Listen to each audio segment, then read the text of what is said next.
आजचं जे काही कीर्तन आहे, आजचा जो अभंग आहे, जे गेले त्या आईंच्या आत्म्याला शांती मिळून देणारच आहे, त्यांना ईश्वर चरणी जागा मिळून देणारच आहे. पण उरलेल्या लोकांनी आपलं आयुष्य कसं जगायचं याचं महत्त्व सांगणारं म्हणजे हा तुकोबारायांचा अभंग. तर या अभंगातून माझे जगद्गुरु तुकोबाराय तुम्हाला मला सर्वांना एक उपदेश करतात की कुठल्याही माणसाच्या जीवनामध्ये कुठलाही भोग, कुठलंही दुःख हे त्या माणसाच्या संचित कर्माशिवाय त्याच्या जीवनामध्ये घडत नाही.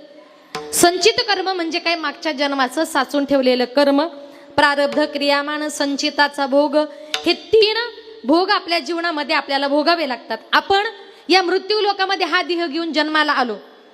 आपल्या जन्मालाच कारण 3 आहेत. पहिलं म्हणजे जन्माला कारण आपलं कर्म, दुसरं म्हणजे जन्माला कारण आपली वासना, आणि तिसरं म्हणजे जन्माला कारण आपण केलेलं पाप. या 3 कारणांमुळे आपण या मृत्यू लोकामध्ये जन्माला आलो. आता जन्माला पहिलं कारण आहे ते म्हणजे आपलं कर्म. ज्ञानोबाराय म्हणतात मागच्या जन्मामध्ये आपण ज्याप्रमाणे कर्म केलं त्याप्रमाणे ज्याचं त्याचं कर्म हे ज्याला त्याला भोगावं लागतं. ओवी बऱ्याच वारकऱ्यांच्या परिचयाचे आहे. आगा कर्मी जेवरावे तेथेही सुख दुःखी फळावे, आणि तया ते भोगावया यावे देहा एका. ज्ञानोबाराय म्हणतात आगा कर्मी जे उरावे, जे मागच्या जन्मातलं उरलंय ते सुखरूपी फळ असेल वा दुःखरूपी असेल, आणि तया ते भोगावया यावे देहा एका. एकट्या देहाला हे ज्याचं त्याचं कर्म भोगायचे. आपलं कर्म कोणी भोगू शकत नाही, आपलं दुःख हे कोणी भोगू शकत नाही. सुखात लोक वाटेकरी होतील. तुमच्याकडे 5 लाख रुपये जर आले तर बहीण भाऊ म्हणतील 1-1 लाख रुपये वाटून घ्या. पण तुम्हाला एखादा आजार जर झाला ते म्हणतील का तुमचा अर्धा हजार मला द्या. द्या म्हणणार पण नाही आणि तो देता येत नाही. का? ते ज्याचं त्याचं कर्म असतं. म्हणून ज्याचं कर्म हे त्याला भोगावं लागतं. ज्याप्रमाणे आपण कर्म केलंय त्याप्रमाणे ते तुम्हाला मला प्रत्येकाला भोगावं लागणार. बरं, काही काही लोक जीवन जगत असताना पटकन एखाद्याला दोष देतात, पटकन एखाद्याकडे बोट करतात, म्हणतात ताई त्यानं माझं वाटोळं केलं. पण ऐका, या जगामध्ये तो आपलं वाईट करणारा कुणीच नाहीये. आपलं वाईट हे फक्त आपल्या कर्मानं होत असतं. समोरचा मनुष्य हा त्याला फक्त निमित्त मात्र होत असतो. आता आपलं वाईट हे आपल्या कर्माने कसं होतं हे मी तुम्हाला पटवून देते, पण पटण्याकरता तुम्हाला पण थोडं थोडं बोलायचे. महिला मंडळ बोलता येतं ना, मी तुमच्यातलीच एक महिला आहे, त्याच्यामुळे खडाखड बोलायचं. तुम्ही जर बोलल्या तर अर्ध पाकिट आम्हाला म्हटल्या पाहिजे का? देईल, फक्त तुम्ही बोलत चला. बघा आता आपलं कर्म आपल्याला कसं भोगावं लागतं. एक मनुष्य रस्त्यानं चालला होता. रस्त्यानं चाललेला असताना एका बंगल्याच्या आवारामध्ये त्याला एक हापूस आंब्याचं झाड दिसलं. आता सध्या काही आंब्यांचा सीजन नाहीये, पण तो हापूस कलमी आंबा असल्यामुळे त्याला असे मोठे मोठे 10-12 आंबे आले होते. आता आंबा बघितला की माणसाला लगेच उलटी नाही तोंडाला, हा म्हणजे सावध आहे तुम्ही. काय? आंबा बघितला की माणसाच्या तोंडाला चटकन पाणी येतं. त्याच्या तोंडाला पाणी आलं. त्याने विचार केला 10-12 आंबे आहेत, आजूबाजूला कोणी मालक दिसत नाही, याच्यातला एक आंबा चोरला तर काय फरक पडतो. म्हणून तो मनुष्य तो आंबा चोरण्याकरता आंब्याच्या झाडाजवळ गेला. आता तुम्ही बोला बरं, आंबा बघितला कोणी? कोण म्हटलं? माणसाने, डोळ्याने. आंबा बघितला कोणी? डोळ्याने. चालत गेले, पाय तोडला हाताने, खाल्ला तोंडाने, चव घेतली जिभेने, गेला पोटात, तृप्त झालं मन तृप्त झालं आणि म्हटलं वा आंबा किती गोड लागतोय. तेवढ्यात घर मालकाने बघितलं. घर मालक पाठीमागून एवढी मोठी काठी घेऊन आला आणि त्याच्या पाठीमध्ये काठी मारली. काठी मारल्याबरोबर दुःख झालं मनाला, पण पाणी कुठून आलं? कारण आंबा कोणी बघितला होता. म्हणून ज्याचं कर्म, अजिबात इथून पुढे कुणाला दोष द्यायचा नाही. करावे तसे भरावे. ज्याप्रमाणे आपण केलंय त्याप्रमाणे ज्याचं त्याचं कर्म हे ज्याला त्याला भोगावं लागणार. आणि दुसरं आता जन्माला कारण आहे ती म्हणजे आपली वासना. संत महात्मे म्हणतात जन्म घेणे लागे वासनेच्या संगे, तेची झाले अंगे हरिरूप. जन्माला कारण आहे ती आपली वासना. ज्ञानोबाराय म्हणतात मरते समयी तुमची वासना जिथे गुंतून पडते तिथेच माणसाला पुढचा जन्म मिळतो. मरते समय देवाचं नाव घ्या, देवाच्या चरणाजवळ जाल. म्हणून वासना ही जीवनामध्ये फार महत्वाची. आता ऐका, काही काही लोक मरता मरता विचार करतात मी मेल्यानंतर माझं घरदार कोण सांभाळेल, माझं घरदार कोण सांभाळेल, मरता मरता घर सांभाळण्याची काळजी पडते, ती माणसं पुढच्या जन्मामध्ये कुत्र्याच्या जन्मात येतात का? देव म्हणतो तुला घर सांभाळायची काळजी होती ना, आता कुत्रा बनवून दाराचंच रक्षण कर. जी लोक मरता मरता विचार करतात मी मेल्यानंतर माझी शेतीवाडी कोण सांभाळेल, ती लोक पुढच्या जन्मामध्ये बैलाच्या रूपाने येतात का? तुला शेतीचीच काळजी होती ना, आता तुझ्या शेतामध्ये आयुष्यभर कष्ट कर. म्हणून मरते समय आपली वासना ही फार महत्वाची. ज्ञानोबाराय म्हणतात आणि मरणी जया जाठवे तो तेच गती ते पावे, म्हणून सदा स्मरावे मातेची तुवा. तो त्याच गतीला जातो ना, म्हणून मरते समय वासना महत्वाची. आता माझे नाथ बाबा म्हणतात आपल्या देहामध्ये जी वासना आहे ती वासना कशी आहे, त्या वासनेचं माझ्या नाथ बाबांनी गोड वर्णन केले. वासना वढाळ गाय गड्यानो वासना वढाळ गाय, वासना ओढाळ गाय गड्यानो वासना ओढाळ गाय, वासना वढाळ गाय गड्यानो वासना वढाळ गाय, वासना ओढाळ गाय गड्यानो वासना ओढाळ तिचा गाय, हणून मोडावा पाय, तिचा हरण मोडावा तिचा पाय, हणून मोडावा पाय, तिचा हरण मोडावा पाय. वासना वढाळ गाय गड्यानो वासना वढाळ गाय, वासना वढाळ गाय गड्यानो वासना वढाळ गाय, वासना ओढाळ गाय गड्यानो वासना ओढाळ गाय, वासना ओढाळ गाय गड्यानो वासना ओढाळ गाय. जाऊ नको तिकडे जा, जाऊ नको तिकडे जाय, खाऊ नये ते खाय, खाऊ रे ते खाय, जाऊ नको तिकडे जाय, खाऊ नये ते खाय. वासना वढाळ गाय गड्यानो वासना वढाळ गाय, वासना वढाळ गाय गड्यानो वासना वढाळ गाय. वासना ओढाळ गाय गड्यानो वासना ओढाळ गाय, वासना ओढाळ गाय गड्यानो वासना ओढाळ गाय. हो हो हो हो हो हो हो हो. नाथ बाबा म्हणतात वासना ओढाळ गाय. तुम्ही सगळे शेतकरी माणसं आहात. ओढाळ गाय माहिती तुम्हाला, तिला एकही मालक नसतो, ती गावामध्ये फिरते, ज्याचं शेत दिसेल त्याच्या शेतामध्ये ती जाते. आता एखाद्या मालकाने तिला हिरव्यागार पिकामध्ये जाताना बघितलं, मालक तिला हाकलतो, मालक जरा बाजूला गेला की ती गाय परत त्या शेतामध्ये जाते आणि त्या पिकाचा नाश करते. आता त्या गायीला थांबवायचंय आणि त्या पिकाला सुद्धा वाचवायचंय, काय करावं लागेल? तर नाथ बाबांनी त्याचं उत्तर पुढे दिलं, तिचा हाणून मोडावा पाय. गायीला 6 पाय असतात, त्याच्यातून एक पाय जर मोडला गाय पुढे चालेल का? काही चुकलं का? 4 असतात, म्हणजे लक्ष आहे तुमचं. गायीला 4 पाय असतात, त्याच्यातून एक पाय जर मोडला गाय पुढे चालणार नाही. नाथ बाबा म्हणतात तिचा हाणून मोडावा. पण कीर्तन जरा लक्षपूर्वक ऐका, नाहीतर तुम्ही सगळी शेतकरी माणसं आहात, संध्याकाळी घरी गेले आणि शेजारच्याची गाय तुमच्या शेतात आली, तुम्ही तिचा लगेच काठीनं पाय मोडाल न माझं नाव सांगाल. आमची काय चुकी? दुपारीच वनिता त्यांचं कीर्तन ऐकलंय, त्यांनी सांगितलंय गाय जर शेतात आली तर तिचा हाणून मोडावा पाय. ती गाय म्हणजे आपल्या गोठ्यातली खरी खुरी गाय नाही, आपल्या देहामध्ये जी वासनारूपी गाय आहे. माणसाला जिकडे जायचं नाही तिकडे माणसाला घेऊन जाते, जे खायचं नाही ते खायला लावते, जे प्यायचं नाही. पुरुष मंडळ पाण्याबद्दल बोलते बरं, गैरसमज करू नका. बाटली घ्यायची जरा बिस्लरीची घेत जा, काचेची नको. अशी जी वासना नको त्या मार्गाला माणसाला नेते, त्या वासनेला जर थांबवायचं असेल तर भगवान परमात्म्याचं नामचिंतन त्या वासनेला थांबवू शकतं.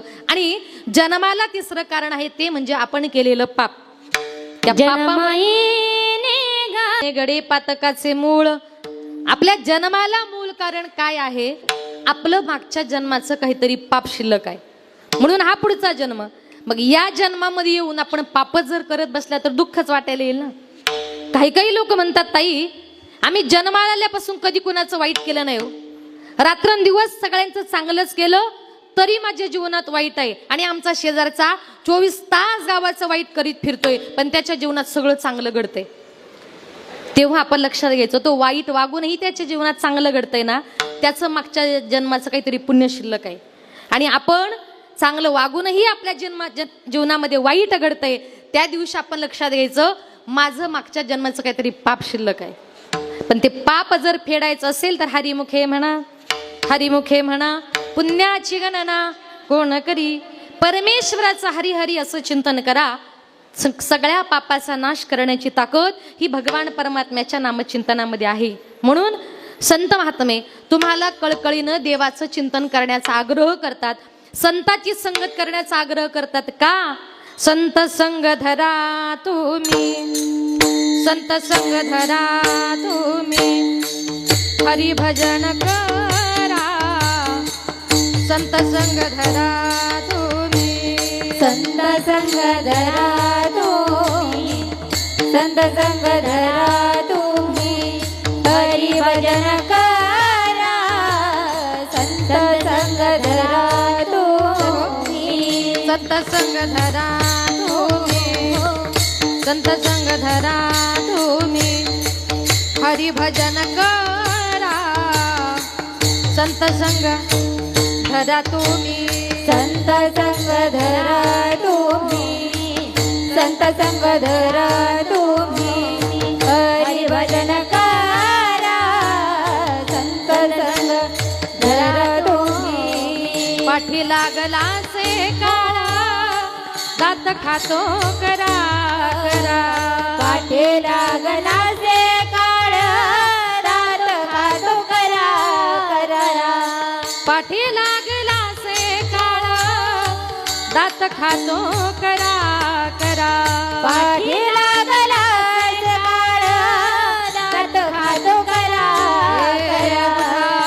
उठा जागा पाठी, उठा उठा जागा पाठी, भय आले मोठे, उठा उठा जागा पाठी, उठा उठा जागा पाठी, उठा उठा जागा पाठी, भय आले मोठे, उठा उठा जागा पाठी, पाठी. संत महात्मे आग्रह करतात, संत संग धरा तुम्ही, हरी भजन करा, पाठी लागला से काळ, दात खातो करा करा. तुम्ही संताची संगत करा, तुम्ही हरिभजन करा, हरिपाठाला जा, कीर्तनाला जा, भजनाला जा. या मार्गाने गेला तरच तुमचा उद्धार होणार आहे, अन्यथा तुमचा उद्धार होणार नाही. कळकळीने संत महात्मे सांगतात. काही काही लोक जीवनामध्ये कधीच कोणाचं ऐकत नाही. एक दिवस एक बाई ब्राह्मणाकडे गेली, ब्राह्मणाला सांगितलं मला जरा सत्यनारायणाची पूजा करायची, काय काय लागेल. ब्राह्मणानं तिला सगळी यादी तयार करून दिली. जाताना सांगितलं बाई सत्यनारायणाची पूजा करायची म्हटल्यानंतर लक्ष्मी नारायणाचा जोडा असावा लागतो. हिने सांगितलं माझे पती तर परदेशात राहतात. ब्राह्मणाने सांगितलं बाई तुम्हाला जमणार नाही, तुम्ही दुसरी जोडी बसवा. ती म्हटली असं कसं, खर्च सगळा मी करणार, पूजा मलाच करायची. ब्राह्मण म्हटले बाई तुमचे पती नाही, तुम्ही पूजा करू शकत नाही. ती बाई जरा पुढची हुशार होती. पुढची हुशार कळतं ना, ती उलट म्हणते माझ्यासारखी शानी आपल्या सगळ्या सिन्नर तालुक्यात नाही. आणि ती ब्राह्मणाला म्हटली पुरुष लोक कसे, एखाद्या पूजेला जर बसले आणि तिथे जर त्यांची बायको हजर नसेल तर खिशामध्ये तुम्ही बायको म्हणून काय घेऊन बसता. सगळी सुपारी म्हटली. कोणी सांगितलं म्हटले ब्राह्मणाने. मग ती म्हटली पुरुषांकरता जर बायको म्हणून सुपारी आहे तर आमच्या करता नवरा म्हणून काही ऑप्शन. ब्राह्मणानं सांगितलं बाई अजून तर शास्त्रात तसं काहीच नाही. ती म्हटली असं कसं, पुरुषांकरता सुपारी म्हणजे आमच्या करता काहीतरी असेलच ना, तुमचा अभ्यास कुठंतरी कमी पडतोय. असं म्हटलं त्या ब्राह्मणाला असा राग आला. रागाच्या भरामध्ये ब्राह्मण घरात गेला, शास्त्राचं पुस्तक घेतलं, 2-4 पानं पलटली. म्हटलं बाई सापडलं. ती म्हटली पटकन सांगा. ब्राह्मण म्हटला बाई पुरुष लोक जर पूजेला बायको म्हणून सुपारी घेऊन बसतात ना, तर तुम्ही नवरा म्हणून एखादा मोठा बटाटाच घेऊन बसा. असं काही करू नका.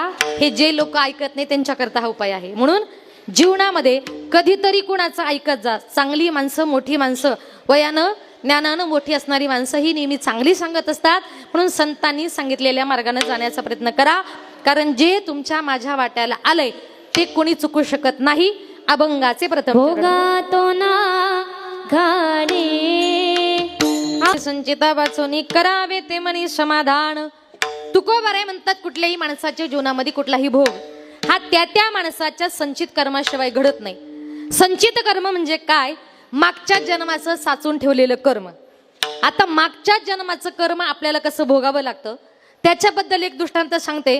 तो जरा लक्षपूर्वक ऐका म्हणजे तुमच्या लक्षात येईल. कर्म माणसाला कसं भोगावं लागतं.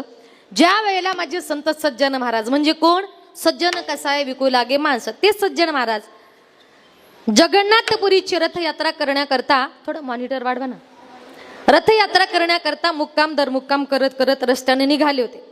संध्याकाळच्या वेळेला एका गावामध्ये मारुतीचं मंदिर दिसलं म्हणून महाराज त्या मंदिरामध्ये मुक्कामा करता थांबले. संध्याकाळच्या वेळेला त्या मंदिराच्या बाहेरून एक 20-25 वर्षाची तरुण तडफदार स्त्री त्या मंदिराच्या बाहेरून चालली होती. ती स्त्री दिसायला फार सुंदर होती. महाराजांचं वय सुद्धा 20-25 वर्षाचं होतं आणि महाराजही दिसायला फार सुंदर होते. जेव्हा त्या सुंदर स्त्रीनं महाराजांना मंदिरामध्ये बघितलं, ती बाई त्या महाराजांच्या प्रेमात पडली, मंदिरात गेली आणि सांगितलं, महाराज आपण कोण? त्यांनी सांगितलं, या देहाला सज्जन महाराज असं म्हणतात. आला तर कुठून? ओरिसा प्रांतातून आलोय. चालला तर कुठे? जगन्नाथपुरीची रथयात्रा करण्याकरता चाललोय. रात्रीचा मुक्काम. म्हटले तुमच्याच मंदिरात. भोजनाची व्यवस्था गावकरी जे देणार तेच खाणार, नाही कुणी दिलं तर पाणी पिऊन तसाच उपाशी झोपणार. त्या बाईने सांगितलं, महाराज तुम्ही आमच्या गावचे अतिथी आहात, कोणीतरी तुम्हाला देणार मग तुम्ही खाणार, नाही कुणी दिलं तर तुम्ही उपाशी झोपणार. त्यापेक्षा महाराज तुम्ही माझ्या घरी चला, मी तुमच्याकरता पाची पक्वाडण्याचं भोजन बनवते. सज्जन महाराजांनी सांगितलं, बाई आम्ही साधू महात्मे कोणा संसारिकाच्या घरी जात नाही, असं करू नका महाराज, पाया पडते तुमच्या. साधू संत येती घरातोची दिवाळी दसरा, तुमचे पाय जरा आमच्या दाराला लागू द्या. ती बाई खूप विनंती करत होती. महाराजांना वाटलं चांगली असेल, धार्मिक असेल. महाराजांनी सांगितलं, माई तुम्ही पुढे चला, मी नंतर येतो. ती बाई पुढे गेली, तिने स्वयंपाकाची तयारी केली. संध्याकाळच्या वेळेला सज्जन महाराज गेले. त्या बाईनं महाराजांकरता पाची पक्वाडण्याचं भोजन तयार केलं. सज्जन महाराज त्या बाईचा नवरा जेवण करण्याकरता बसले. महाराज हात धुण्याकरता बाहेर गेले आणि तेवढ्यात धो धो पाऊस पडायला सुरुवात झाली. मोठं वादळ उठलं, विजा चमकू लागल्या, ढग गडगडू लागले. महाराजांनी सांगितलं, माई भोजन खूप उत्तम झालं, आता मी येतो. तिने सांगितलं, महाराज आता भोजन तर झालंय, एक रात्र मुक्कामाचा प्रश्न आहे, बाहेर खूप पाऊस पडतोय, सगळं पाणी पाणी झालंय. महाराज अशा पावसात तुम्ही मंदिरात जाऊ नका, तुम्ही गेले तर महाराज भिजून जाल, पाया पडते तुमच्या. आजची रात्र महाराज माझ्या घरी मुक्काम करा, पहाटे मी तुम्हाला अडवणार नाही, तुम्हाला वाटेल तेव्हा तुम्ही निघून जा, पण आजची रात्र महाराज थांबा. महाराजांचा नाविलाज झाला होता, पाऊस खूप पडत होता. सज्जन महाराज त्या बाईच्या घरी मुक्कामा करता थांबले.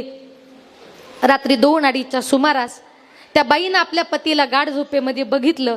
ती बाई उठली, सज्जन महाराजांच्या रूम मध्ये गेली, महाराजांच्या अंगाला स्पर्श केला, सांगितलं, उठा महाराज. महाराजांनी सांगितलं, बाई अहो तुमचा पती घरामध्ये झोपलेला असताना तुम्हाला भीती वाटत नाही का तुमच्या पतीशी? तिनं सांगितलं, महाराज तुम्हाला माझ्या नवऱ्याची भीती वाटते का? घरामध्ये पळत गेली, धारदार अशी कुऱ्हाड आणली. महाराजांच्या समोर तीच कुऱ्हाड तिनं आपल्या नवऱ्याच्या डोक्यात टाकली आणि एका क्षणात त्या बाईनं आपल्या पतीचा खून केला. हा सगळा प्रकार माझे सज्जन महाराज बघत होते. एक स्त्री आता आपल्या नवऱ्याला जर मारू शकते, आता ही माझं काय करेल मी सांगू शकत नाही. जीव मुठीमध्ये धरला, खिडकीतून उडी मारली आणि सज्जन महाराज पळत सुटले.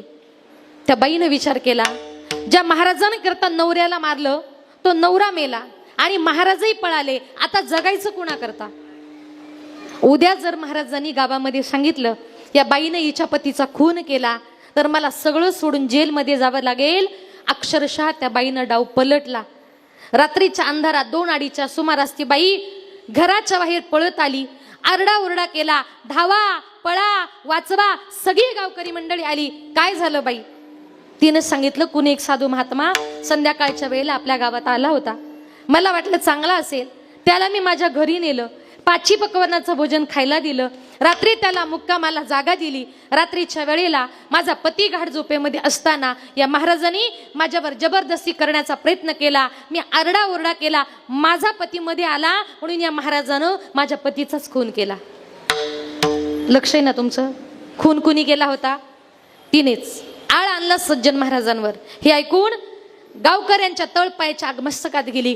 गावकरी सज्जन महाराजांच्या पाठीमागे पळू लागले. सगळा गाव पळत होता. एकटे महाराज काय करणार होते? गावाच्या बाहेर महाराजांना पकडलं, धरून बांधून मारुतीच्या मंदिरासमोर आणलं. त्या बाईला तिथे हजर केलं आणि त्या बाईला सांगितलं, बाई तुम्हीच सांगा या महाराजाला मारू का जिवंत सोडू?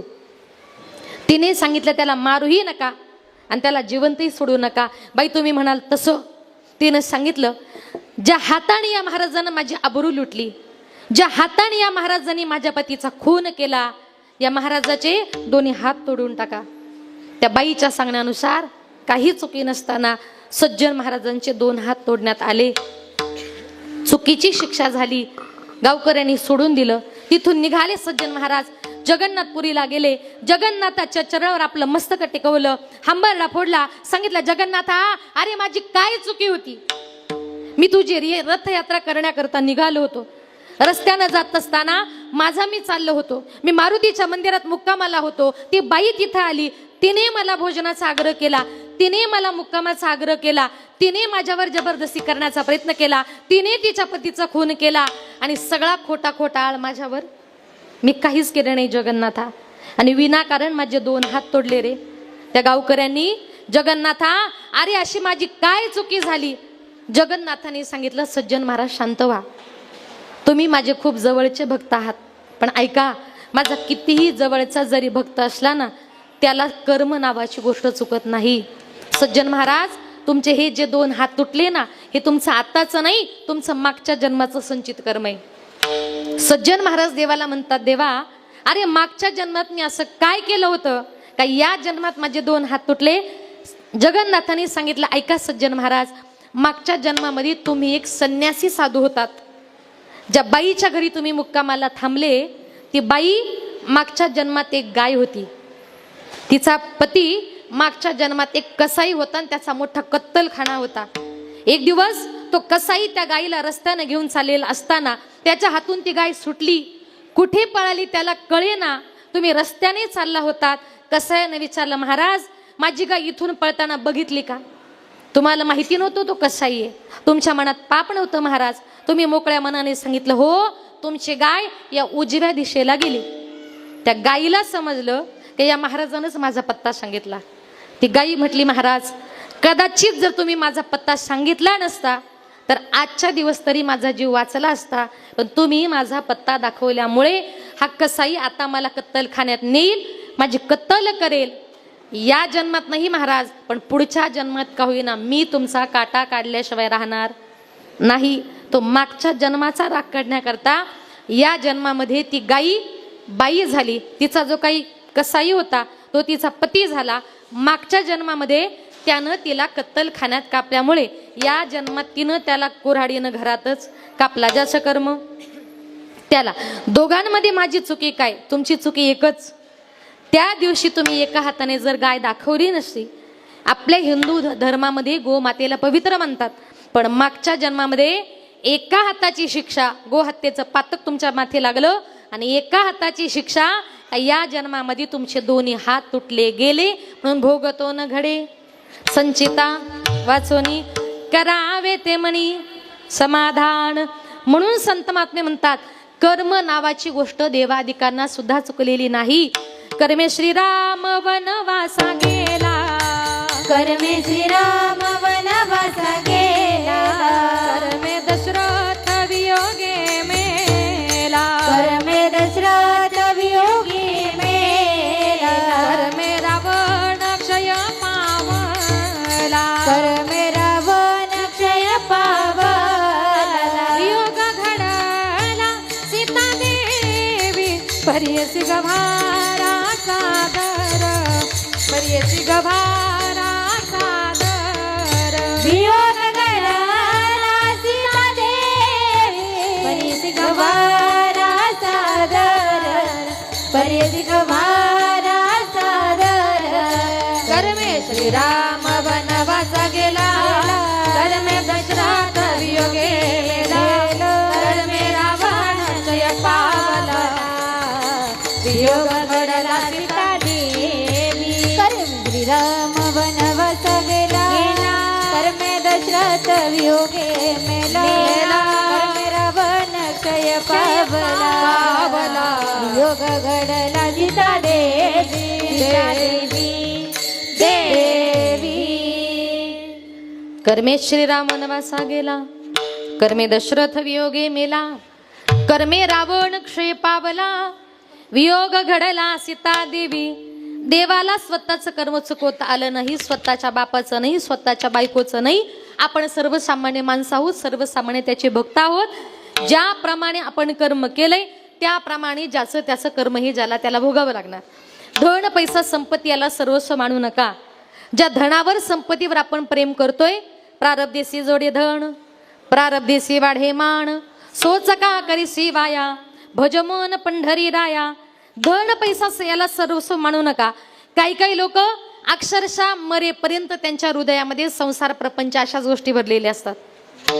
मरेपर्यंत हृदयामध्ये संसार प्रपंच ठेवू नका. माझ्या संत महात्म्यांचं असं म्हणणं आहे, एकदा का माणसाचं अर्ध्याला जास्त वय झालं, त्यानं अजिबात घरामध्ये लुडबुड करायची नाही. मग त्यानं काय करायचं, संत महात्मे म्हणतात एकदा का तुमचं अर्ध्याला जास्त वय झालं, अजिबात घरामध्ये लुडबुड करायची नाही. काही काही लोक काय करतात, 60-70 वर्षाचं वय होतं पण कपाटाच्या चाव्या सोडायला तयार होत नाही आणि सुना आणि मुलं हिसकावून घेतल्याशिवाय राहत नाही. मग घरामध्ये भांडणं होतात.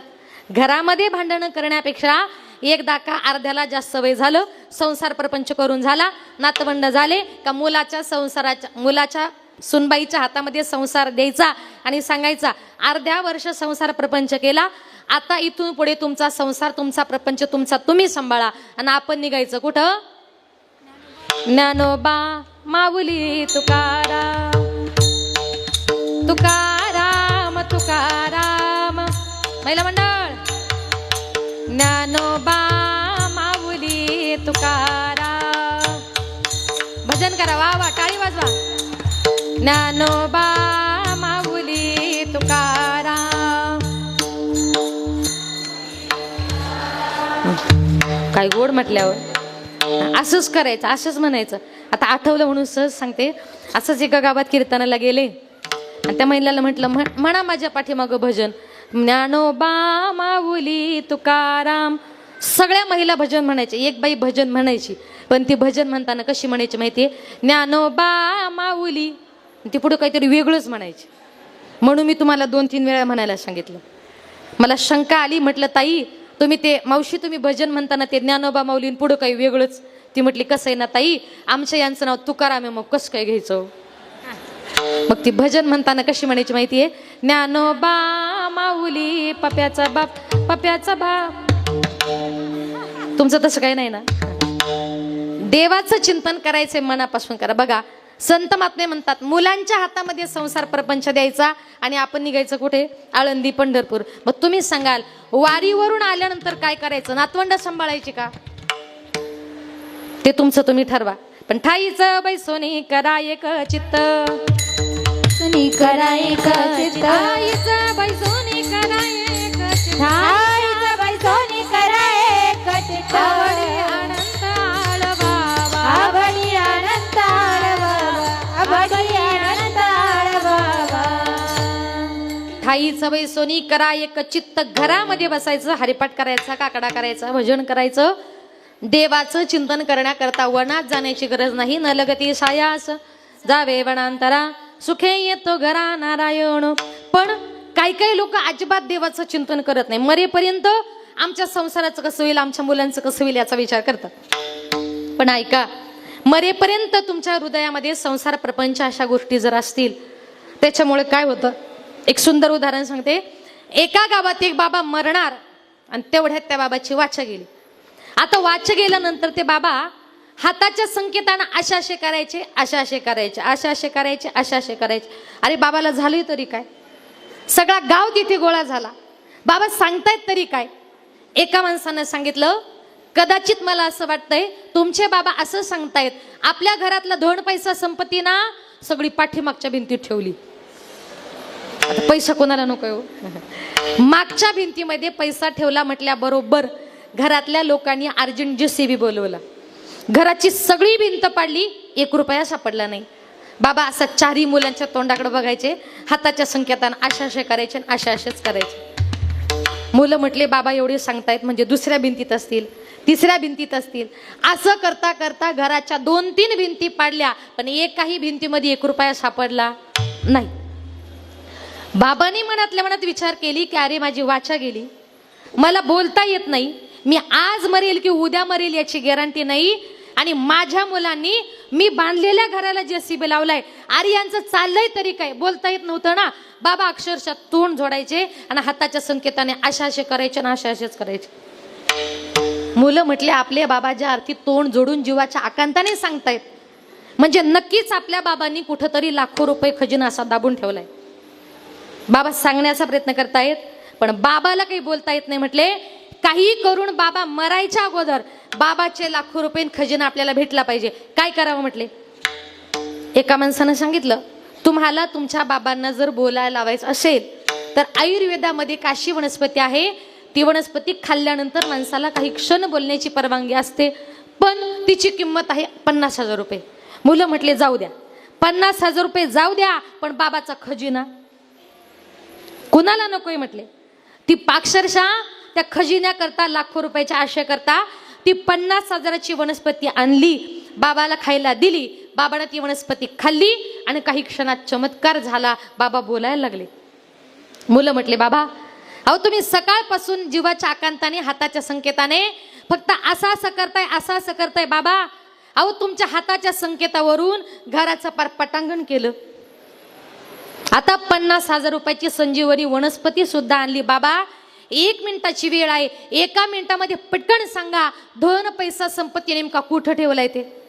बाबा म्हटले पोरांनो, अरे सकाळपासून माझी जीव जायची पाळी आली. मी तुम्हाला सकाळपासून जीवाच्या आकांताने एकच सांगतोय, आपली ती पीठ चाळायची चाळण आहे ना, ती काल शेजारच्या बाईने नेली. आता मला सांगा 20 रुपयाच्या चाळणी करता बाबा कितीला पडले. 50,000 गेले, वरून एवढं घरही पाडलं. याला कारण का, मरेपर्यंत या हृदयामध्ये साठवलेला संसार आणि प्रपंच. तुकोबाराय म्हणतात, या दुःखरूपी संसाराला तुम्ही कितीही जरी हृदयामध्ये स्थान दिलं, हा संसार कसा आहे. एरती माये के दुःखाची जनते, एरती माये के दुःखाची जनते, एरती माई के दुःखाची जनती, एरती माई के दुःखाची जनती, एरती माये के दुःखाची जनते, एरती माई के दुःखाची जनते, एरती माई के दुःखाची जनती, एरती माई के दुःखाची जनती. नाही आदि अंती अवसान, नाही आदि अंती अवसान, नाही आदि अंती अवसान, नाही आदि अंती अवसान. एरती माई के दुःखाची जय हो. जनते, एरती माई के दुःखाची जनते. नाही आदि अंती अवसान, नाही आदि अंती अवसान, नाही आदि अंती अवसान, नाही आदि अंती अवसान.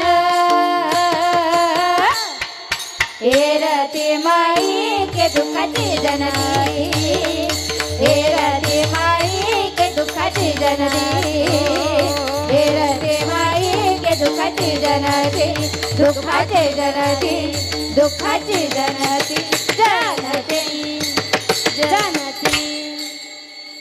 एरती माई के दुःखाची जनिती, नाही अदियंती अवसान.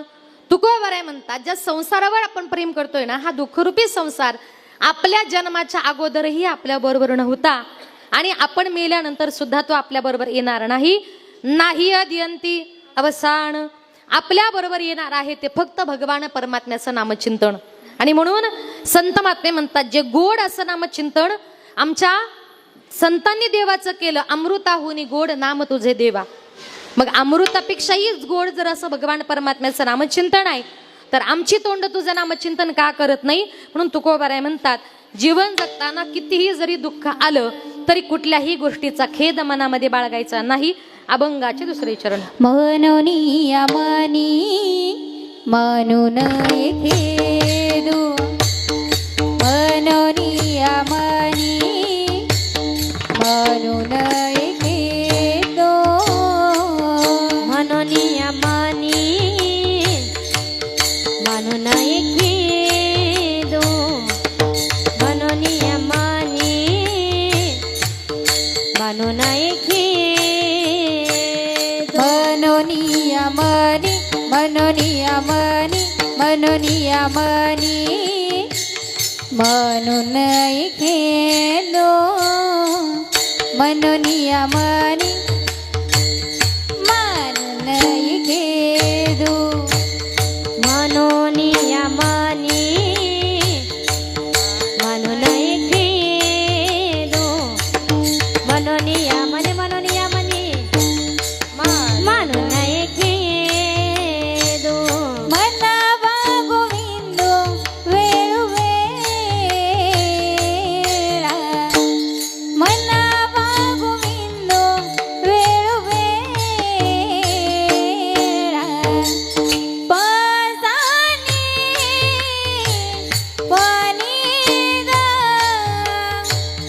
मधनी तनी पमग पा पासानी सानी सानी पाणी दनी दनी द मधनी तनी पमग प प प पासानी सानी सानी सानी सानी पाणी दनी दनी दनी दनी द मधनी तनी पमग प प प प प प मद प मग प म परे मगरे सा प मद प मग प म परे मगरे सा प मद प मग प म परे मगरे सा मनावा गोविंदो वेळू वेळा मनोनिया मनी मानू नाही घेदो मनोनिया मनी मनावा गोविंदो वेळू वेळा मनावा गोविंदो वेळू वेळा मनोनिया मनी मानू नाही घेदो मनोनिया मनी मानू नाही घेदो मनोनिया मनी मानू नाही घेदो मनावा गोविंदो मनवा गोविंदो वेळो मनोनिया मनी मानू नाही घेदो मनावा गोविंदो मनवा गोविंदो वेळो वेळा वेळो वेळा वेळो वेळा म्हणून या म्हणी मानू नये खेदू म्हणावा गोविंदू वेळो वेळा. तुकोबाराय म्हणतात जीवन जगत असताना कितीही जरी दुःख वाटायला आलं तरी त्या गोष्टीचा खेद दुःख मनामध्ये बाळगायचं नाही. कारण का आपण ज्या संसारामध्ये जन्माला आलोय हा संसार मुळातच दुःखाचा आहे.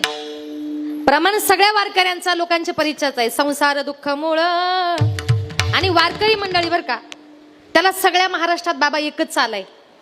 ती चाल सगळ्यांना माहिती आहे काय संसार दुःख मूळ.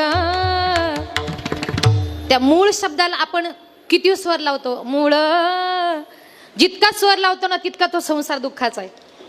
अशा या दुःखरूपी संसारामध्ये तुमचा आमचा प्रत्येकाचा जन्म झाला. या संसारामध्ये सुख फक्त वरून दिसाले आतून मात्र पूर्णपणे दुःख आहे. जरा सुख आलं की दुःख त्याच्या पाठीमागे हजर असतं. कारण का या संसारामध्ये सुख पाहता जवा पाडे दुःख पर्वता एवढे. जवस माहितीये तीळ माहितीये तिळा एवढं फक्त सुख या संसारात आहे बाकी सगळ्या बाजूने दुःख आहे. एक उदाहरणाने पटवून देते. एक मनुष्य जंगलामध्ये फिरण्याकरता गेला होता. जंगलामध्ये घनदाट जंगलात गेला आणि जंगलामध्ये तेवढ्यात त्या माणसाला वाघ दिसला. आता वाघ दिसल्यानंतर त्या माणसाची वाघाची नजरानजर झाली. आपला जीव वाचवण्याकरता तो मनुष्य असा 120च्या स्पीडला पळू लागला. तो मनुष्य पुढे पळत होता वाघ त्याच्या पाठीमागे पळत होता. जो पाठीमागे बघायचा पुढे पळायचा वाघ जवळ येत होता. करायचं तरी काय. पळता पळता त्याला समोर एक विहीर दिसली. त्याने विचार केला समोर विहीर दिसते कदाचित त्या विहिरीमध्ये उडी मारली. थोडा मॉनिटर वाढवा ना. कदाचित त्या विहिरीमध्ये उडी मारली तर माझा जीव वाचू शकतो. म्हणून पळत पळत त्या विहिरीच्या जवळ गेला. पण जीव जरी द्यायचे तरी पाणी किती आहे म्हटला. म्हणून थोडासा असं त्यानं विहिरीमध्ये डोकावून बघितलं तर त्या विहिरीमध्ये असा फणा काढलेला मोठा साप होता. त्यानं विचार केला वरती बरं आहे. खाली उडी मारली आणि एकदा का सर्पाने दंश केला का मी पाण्यातच मरेल. करायचं तरी काय. पाठीमागे बघितलं, वाघ जवळ आला होता, जीव वाचवायचंय तेवढ्यात एका झाडाची फांदी त्या विहिरीच्या दिशेने गेली होती. म्हटलं आता उडी मारतो, फांदीला पकडतो, वाचलो नाही तर मेलो. देवाचं नाव घेतलं आणि त्यानं जे उडी मारल्याबरोबर त्यानं बरोबर दोन्ही हाताने ती फांदी पकडली. बरं झालं म्हटलं वाचलो, इतकं बरं वाटलं त्याला. पण जी फांदी त्यानं दोन्ही हाताने पकडली ना, त्या दोन्ही हाताच्या मध्ये होतं आग्यामोहळ. आता यानं फांदी पकडल्याबरोबर फांदी हल्ली आणि आग्या मोहळाच्या माशा जशा उठल्या तशा सगळ्या याच्या अंगावर येऊन बसल्या. आता मला सांगा, आग्या मोहळाच्या माशा अंगावर बसल्यानंतर त्याला किती गुदगुल्या झाल्या असतील, किती दुःख त्याच्या जीवनामध्ये होतं. पाठीमागे लागला होता वाघोबा, खाली होता नागोबा, सगळ्या बाजूने त्या मोहळाच्या माशा त्याच्या अंगाला चावा घेत होत्या. करायचं तरी काय म्हटलं आता. तेवढ्यात त्यानं असं थोडंसं आशेनेवरती बघितलं आणि त्या मधमाशाच्या पोळ्यामधलं एक थेंब मध त्याच्या ओठावर पडलं. असं चटकन जिभेनं चाटलं. म्हटलं वा, मध किती गोड लागतंय. आता मला सांगा, त्याला खरंच ती मध गोड लागली असेल का? सांगायचं तात्पर्य एकच आहे, हे त्याचं उदाहरण नाही, हे इथं बसलेल्या तुमच्या माझ्या प्रत्येकाचं उदाहरण आहे. आपण सगळ्या बाजूने आपल्या जीवनामध्ये दुःख आहे, पण त्याच्यात ओठावर जो मधाचा थेंब पडला ना, तेवढंच सुख या संसारामध्ये आहे, त्याच्यापेक्षा जास्त नाही. म्हणून जास्त संसाराच्या पाठीमागे लागायचं कोण कोण नाही म्हटलं. संसारी असावे असोनी नसावे, संसार पण करा, संतांनी पण केला, आपल्याला पण करायचा आहे. पण संत महात्मे म्हणतात, देवाचं चिंतन करून तुम्हाला मला तो संसार करायचा आहे. कारण का म्हणून या मनी मानू नये खेदू. तुकोबाराय म्हणतात, कितीही जरी दुःख आलं तरी देवाचं चिंतन करायचं सोडायचं नाही. एक उदाहरण सांगते. ज्या वेळेला माझी संत जनाबाई विठ्ठलाची भक्त नामदेवरायांची दासीजनी म्हणून नामदेवरायांच्या घरामध्ये 24 तास घरामध्ये कामं करायची आणि झाडलोट करायची, कपडे भांडे करायची, सगळी कामं करून झाली. रात्रीच्या वेळेला माझी जनाबाई जात्यावर दळण दळायची आणि त्या विठ्ठलाला हाक मारायची, जनीच्या जात्याला विठूची साथ, माझ्या दळनाथ पंढरीनाथ जद्रू. एकटी मी जनी दळण हे भारी, जात्यावर ये रे माझ्या श्री हरिद्रू. अशी ती जात्यावर ओवी म्हणायची आणि अजून त्याच्याबरोबर अजून ओवी म्हणायची. ती ओवी सगळ्यांच्या परिचयाची आहे. जात्यावर बसायची, सुंदर माझे जाते ग फिरते बहुते ग, ओव्या गाऊ कौतुके तू ये रे बा विठ्ठला, सासू आणि सासरा दिरतो तिसरा, ओव्या गाऊ भ्रतारा तू ये रे बा विठ्ठला. एक कडवं झालं म्हणायची, ए रे बा विठ्ठला, ए रे बा विठ्ठल. त्या विठ्ठलाला साकडं पडायचं की अरे माझी जनी दिवसभर कामं करून दमते, रात्रीच्या वेळेला बिचारी एकटीच जात्यावर दळण दळते, मला पुन्हा पुन्हा हाक मारते, मला माझ्या जनी करता गेलं पाहिजे. देवानं काय करावं, महाद्वाराचं दार बंद झालं, देवानं धावत पळत जावं, जनाबाईला जात्यावर दळून दळू लागावं. एक दिवस दळून खूप होतं, दोघं जण छान दळण दळतायत, ओव्या म्हणतायत, गप्पा मारतायत. दळण दळता दळता देवाला खूप घाम आला. देवानं आपल्या गळ्यातले सगळे दागिने काढले, जनाबाईच्या मांडी खाली ठेवले. पुन्हा दोघे जण छान दळण दळू लागले, गप्पा मारू लागले. दळण दळता दळता पहाटेचे 4 वाजले, देवाला कळालंच नाही. तिकडे वारकरी मंडळी मंदिरामध्ये आली. वारकऱ्यांनी काकड्याला सुरुवात केली आणि वारकऱ्यांनी आवाज दिला, उठा पांडुरंगा प्रभात समय पातला, वैष्णवांचा मेळा गरुडा पारी दाटला, वैष्णवांचा मेळा गरुडा पारी दाटला. पांडुरंगा प्रभात समय पातला, वैष्णवांचा मेळा गरुडा पारी दाटला, वैष्णवांचा मेळा गरुडा पारी दाटला. वाळवंटापासून महाद्वारापर्यंत, महाद्वारापर्यंत सुरवराची मादी उभे जोडोनी हात. वळवंटापासून महाद्वारापर्यंत, महाद्वारापर्यंत सुरवराचे मांडे उभे जोडोनी हात, हात हात हात उठा पांडुरंगा प्रभात समय पातला. उठा म्हटल्या बरोबर देवाची गडबड झाली. म्हटले जोपर्यंत वारकरी मंडळी गरुड खांबापर्यंत आहे तोपर्यंत ठीक आहे.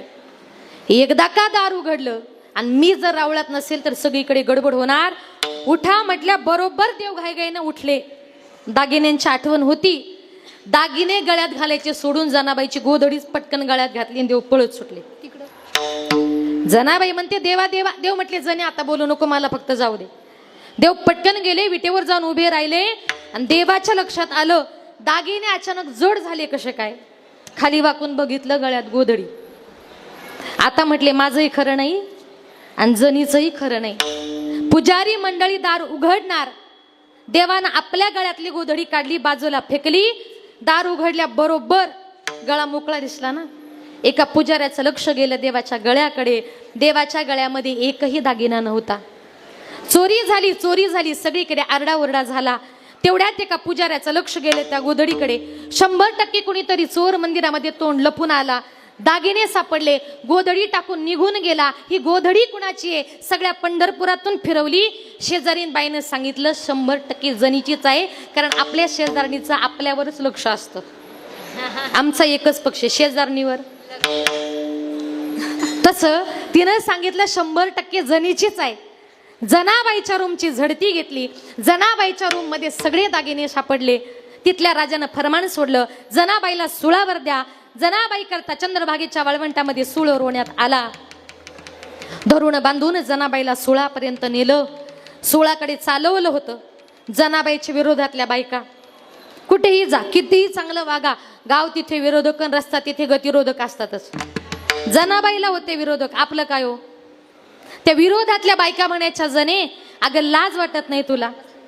रात्रंदिवस विठ्ठलाचं चिंतन करते आणि रात्रीच्या वेळेला त्याच विठ्ठलाच्या चोऱ्या करते. जने लाज कुठं सोडली ग? जनाबाई मनातल्या मनात विठ्ठलाला म्हणते विठ्ठला पांडुरंगा तुझी चोरी मी केली नाही, मला सुळावर देण्यापर्यंतची शिक्षा मला झाली रे. या आजूबाजूच्या बायका मला चोरटी जणी म्हणतात. पांडुरंगा अरे मला सहन होत नाही, याच्यात माझी चुकी नाही रे विठ्ठला. तू स्वतःहून माझ्या घरी आलास, तुझे दागिने तू विसरून गेलास आणि माझी गोधडी तू घेऊन गेलास. विठ्ठला याच्यामध्ये माझी चुकी काय रे?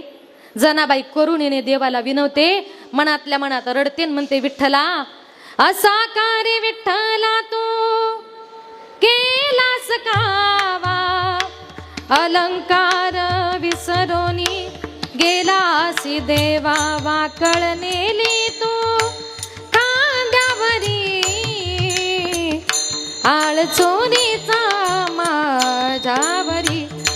ओव्या गाऊन स्वरात दासी जनीच्या घरात. विठ्ठला तुझी चोरी मी केली नाही रे. धरून बांधून जनाबाईला सुळापर्यंत नेलं आणि जनाबाई मनातल्या मनात म्हणते विठ्ठला अरे तुला जादूगार म्हणतात रे, तू कुणावर आळ येऊ देत नाही पांडुरंगा. अरे मी तुझी चोरी केली नाही, काहीतरी जादू कर पांडुरंगा. जनाबाईला सुळापर्यंत नेलं. जनाबाईला सुळावर चढवणार तेवढ्यात जगाच्या जादूगारानं जादू केली. सुळाचे त्या झाले पाणी पाणी. सुळाचं पाणी झालं, त्याच्यातून पांडुरंग परमात्मा प्रगट झाले. देवाला बघितलं, जनाबाई रडत गेली, धाय मोकळून रडायला लागली. देवानं सांगितलं उठ जने तू माझी भक्त आहेस. अगं तुझ्यावर इतका मोठा चोरीचा आळ आला, सुळावर देण्यापर्यंतची शिक्षा तुला झाली, पण जने कुणासमोरच तू माझं नाव नाही घेतलं ग. तिथे आता आपल्यातली कुणी जनाबाई असती ना, सुळावर द्यायच्या वेळेला तरी म्हटली असती मी नव्हते मंदिरात गेले, देवच माझ्या घरी आला होता. जने इतका मोठा आळ तुझ्यावर आला, एवढी शिक्षा तुला झाली, पण तू कुणासमोरही माझं नाव न घेतला. तू मनातल्या मनात माझं विठ्ठल विठ्ठल असं चिंतन करीत राहिल्यामुळे जने मला तुझ्यावरचं संकट दूर करावं लागलं. म्हणून तुकोबाराय म्हणतात कितीही जरी संकट आलं तरी म्हणावा गोविंदू वेळोवेळी गोविंदाचं चिंतन करायचं. जीवनामध्ये कधी सोडायचं नाही, कारण या विश्वामध्ये सगळं काही माझ्या भगवान परमात्मा, सगळं काही लेकरं घडू मुलं घडू तशी ती घडत असतात. आणि एवढी हुशार आहे तुम्हाला सांगते. गीता जयंतीचा माझा भिवंडीला खूप मोठा महिला सप्ताह असतो. आता नोव्हेंबर डिसेंबरला तो येईल आणि त्या महिला सप्ताहामध्ये ती पहिल्या दिवशी यावर्षी कीर्तन सुद्धा करणार आहे. कारण तिनं मला सांगितलं, मम्मी म्हणजे मी शाळेत चौथीला असताना पहिलं कीर्तन केलं होतं. मग ती सांगते, तू जर चौथीला असताना पहिलं कीर्तन केलं तर मला पण तू चौथीला असतानाच कीर्तन करायचे. आपल्या हातात काही नाही, सगळं काही भगवान परमात्म्याच्या हातात आहे. बाकी तुमचे फक्त आशीर्वाद असू द्या, बाकी काही नाही. म्हणून आले देवाजीच्या म्हणा तेथे कोणाचे चाले ना, सगळं काही भगवान परमात्म्याच्या हातामध्ये आहे. हे जग जे चालतं ते देवाच्या सत्तेनं चालतं. देवाच्या सत्तेशिवाय या जगामध्ये दुसरं काही नाही. आणि म्हणून संत महात्मे म्हणतात, लाख मोलाचा नरदेह माझ्या भगवान परमात्म्यानं तुम्हाला मला प्रत्येकाला दिलाय. हा देह अतिशय दुर्लभ आहे. हा दुर्लभ नरदेह तुम्हाला मला परत कधी मिळणार नाही. आपण ज्याचा घेतलाय देह हा पाचाचा आणि लावसणा शेकी ज्याचा त्याला देणे पडे. पंचतत्वाचा देह काळाकडून आपण उष्णा घेतलाय. ज्याचा घेतलाय त्याला द्यायचंय. जीवनामध्ये उष्ण ठेवता येत नाही. एखाद्याचे उसने पैसे घ्या आणि देऊ नका जास्त दिवस. समोरून आला की आपली मान आपोआप खाली जाते. का? त्याचं उष्ण आपल्यावर आहे. महिला मंडळ, अजिबात कधी कुणाचं उसणं ठेवायचं नाही. कारण देह सुद्धा उसणा आणलाय तो ठेवता येत नाही. एक गमतीशीर उदाहरण म्हणून सांगते. एका गावात कीर्तनाला गेले. एका मावशीने आग्रह केला, ताई आमच्या घरी चहा घ्यायला चला. म्हटलं नको, आत्ताच जेवलं. ती म्हटली, नका चहा घेऊ, पण कमीत कमी तुमचे पाय तरी आमच्या दाराला. गेले मी. त्यांनी फार आग्रह केला. ती म्हटली, ताई आल्या तर 2 मिनिटं 2 घोट चहा तरी घ्या. मी बोलत बोलत तिच्या पाठीमागं गेले. तिने चहा ठेवला, चहा पावडर टाकली. बघते तर काय डब्यात साखरच नाही. ती म्हटली, काळजी करू नका, शेजारणीकडून पटकन आणते. शेजारणीकडे गेली. म्हटली, आमच्या घरी आत्ताच महाराज आलेत, पण आत्ताच साखर संपली. तू कप भरून साखर मला फुकट दे. असंच म्हणता का? त्याला शब्द काय आहे? उसने दे. फुकट जर म्हटल्या तर 10 किलो असली तरी ती सांगन माझी पण संपली. त्याला शब्द आहे उसने द्या. तुम्ही तिची कप भरून साखर उसने आणा आणि 1-2 महिने देऊ नका बरं. बिन पैशाचा गावभर प्रचार करते. गंगूबाईनं 2 महिन्यापूर्वी माझी कप भरून साखर नेली, अजून आणून दिली नाही. आणि यत कदाचित गंगूबाई जर मेलीच गेलीच तर तिच्या मौतीवर पण रडत रडत येते. पण ती गंगूबाई मेली पण तिने माझी कप भरून साखर काही दिली. म्हणून असं कोणाचं काही घेतलं असेल तर गेल्या गेल्या देऊन टाका. कारण उद्या आपली गॅरंटी आहे का? म्हणून देह हा पाचाचा आणि ला उसणा. हा जो काही देह आपल्याला मिळालाय तो कसा आहे? जिंदगी किराए का घर है, जिंदगी किराए का घर है, एक ना एक दिन बदलना पड़ेगा. जिंदगी किराए का घर है, एक ना एक दिन बदलना पड़ेगा. जिंदगी किराए का घर है, एक ना एक दिन बदलना पड़ेगा. जिंदगी किराए का घर है, एक ना एक दिन बदलना पड़ेगा. मौत जब तुझको आवाज देगी घर से बाहर निकलना पड़ेगा. मौत जब तुझको आवाज देगी घर से बाहर निकलना पड़ेगा.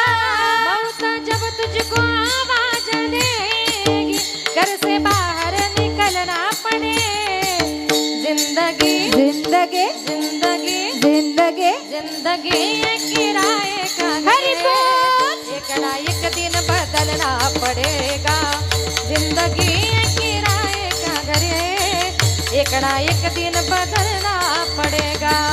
जिंदगी किराए का घर है, एक ना एक दिन बदलना पड़ेगा. जिंदगी किराए का घर है, एक ना एक दिन बदलना पड़ेगा. एक ना एक दिन बदलना पड़ेगा. एक ना एक दिन बदलना पड़ेगा. ही जिंदगी, हे आयुष्य म्हणजे एक भाड्याचं घर आहे. एखाद्या भाड्याच्या घरामध्ये आपण कुठपर्यंत राहू शकतो? जोपर्यंत त्या घर मालकाची परवानगी आहे तोपर्यंत. ज्या दिवशी घर मालकानं सांगितलं माझं घर खाली करा, त्या दिवशी तुम्हाला मला ते खाली करावं लागतं. का? ते आपलं नाहीये, ते भाड्याचं आहे. तसं मी त्या घराबद्दल बोलत नाही, मी आपल्या या देहरूपी घराबद्दल बोलते. देह देवाचे मंदिर. देहरूपी घर आपलं नाही, ते वरच्या मालकाचं आहे. आणि ज्या दिवशी त्यानं सांगितलं चल माझं घर खाली कर आणि आता आपल्या आपल्या घरी निघून ये, त्या दिवशी तुम्हाला मला ते खाली करावं लागतं.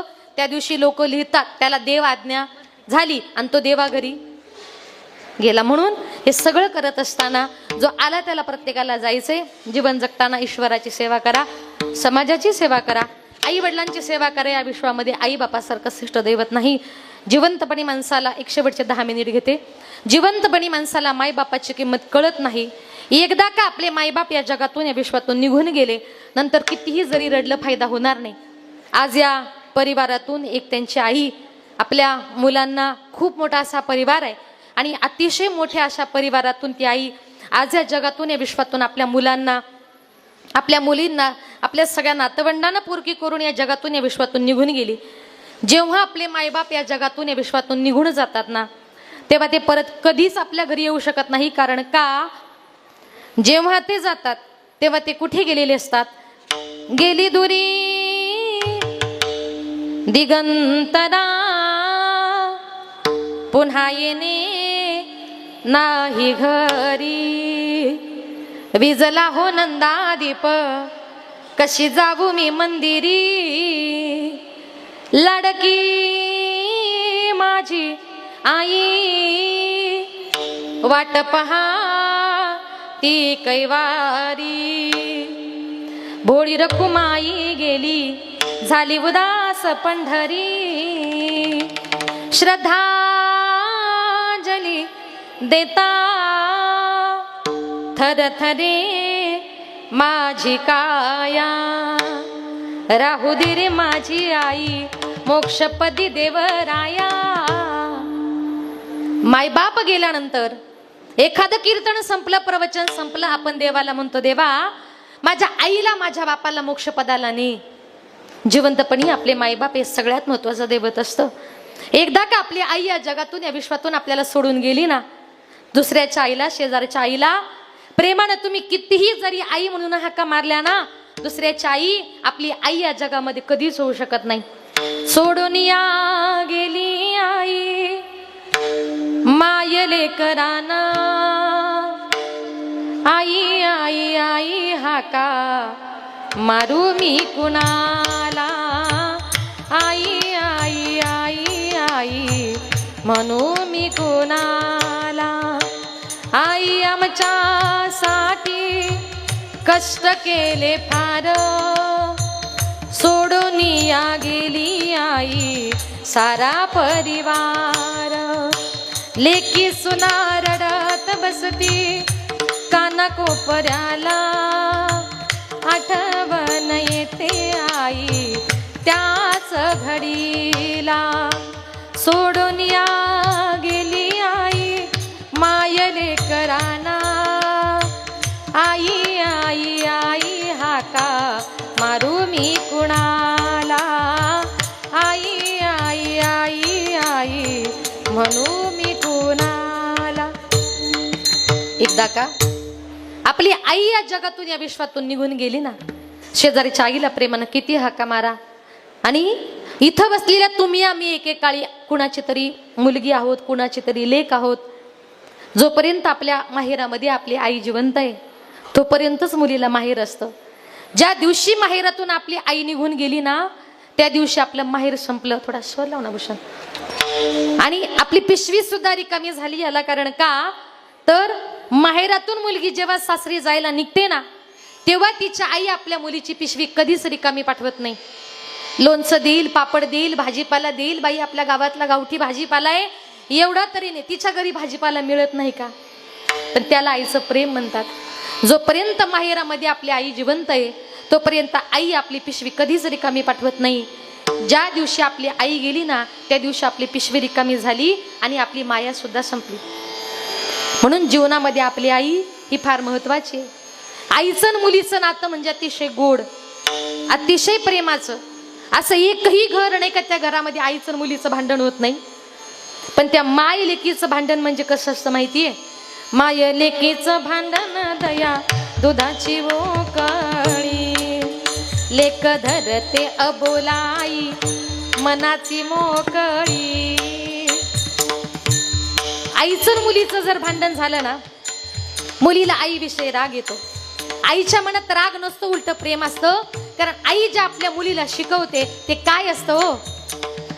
आई शिकविते तुला राग येतो लेकी, पराया माणसाशी बोलू नये एकाएकी.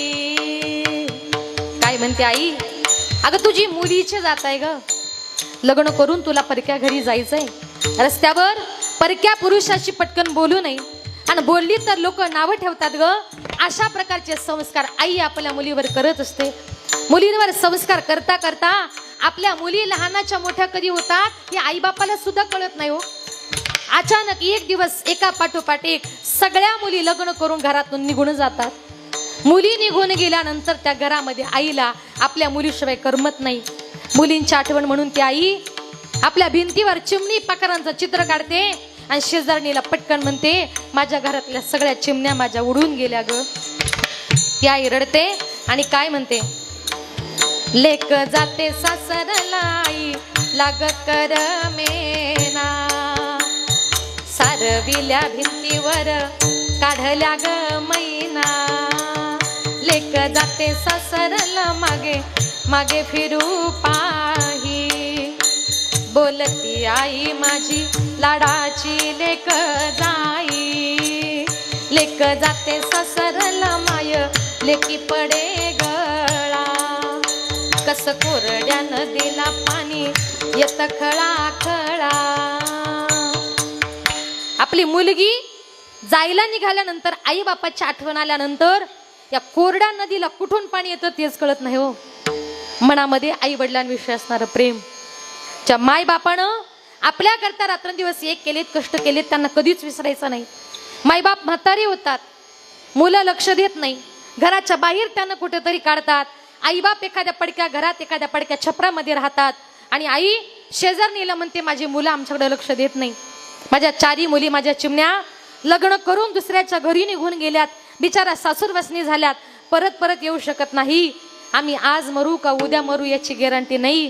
पण शेजारणीला म्हणते, मरता मरता माझ्या सगळ्या चिमण्यांना माझ्या मुलींना मला डोळे भरून बघायचंय, एकदा माझ्या सगळ्या मुलींना निरोप दे.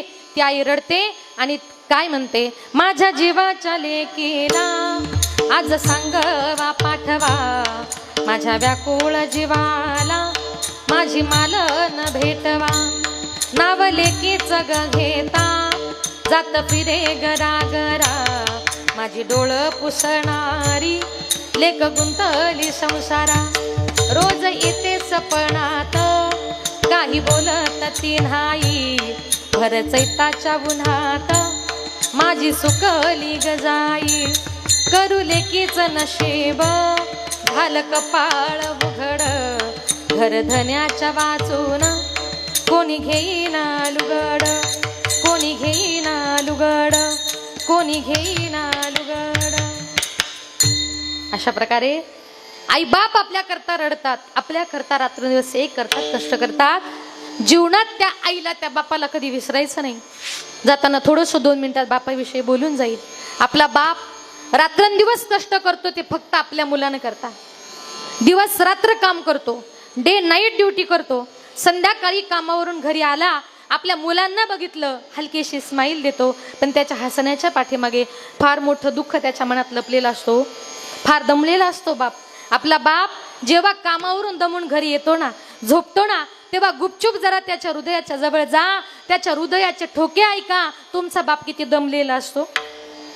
उरामंदी माया त्याच्या काळ्या मेघवानी, दाखविना कधी गुना डोळ्यातल पाणी, झिजू झिजू संसाराचा गाडा हाकला, भटामंदी हसू जरी गणा वाकला, घडी भर तू थांब जरा ऐक त्याची रापर, लई अवघड हाय गड्या उमगाया बापर, उमगाया बापर, लई अवघड हाय गड्या उमगाया बापर, उमगाया बापर. मुकी मुकी माया त्याची मुकी घाल मेल, लेकराच्या पायी बुभा जन्म उधळेला, आधाराचा बड जणू वाकल आभाळ, त्याच्या इना पाचोळा जिन रान माळ, जिन रान माळ, घडी ऐक त्याची दापर लई अवघड हाय गड्या उमगाया बापर उमगाया बापर लई अवघड हाय गड्या उमगाया बापर उमगाया बापर. अशा प्रकारे ज्या माय बापानं आपल्याकरता रात्रंदिवस एक केलेत, कष्ट केलेत, त्या माय बापाला कधी विसरू नका. आजी आई या जगातून या विश्वातून आपल्या परिवाराला सगळ्यांना पोरकं करून या जगातून या विश्वातून निघून गेली. एक शेवटचे 2 मिनिटं घेते. ती आई म्हणजे कशी आहे. आई माझी मायेचा सागर हो दिला तिने जीवनाकार. आई माझी मायेचा सागर हो दिला तिने जीवनाकार. आई वडील माझे थोर काय सांगू त्यांचे उपकार. जीवनाच्या वाटेवरती किती असतो त्यांचा आधार. आई माझी मायेचा सागर हो दिला तिने जीवनाकार. तळपत्या उन्हातच्या रखरखत्या रानात राहिली समाजासाठी तू ग कष्टाच्या घामात.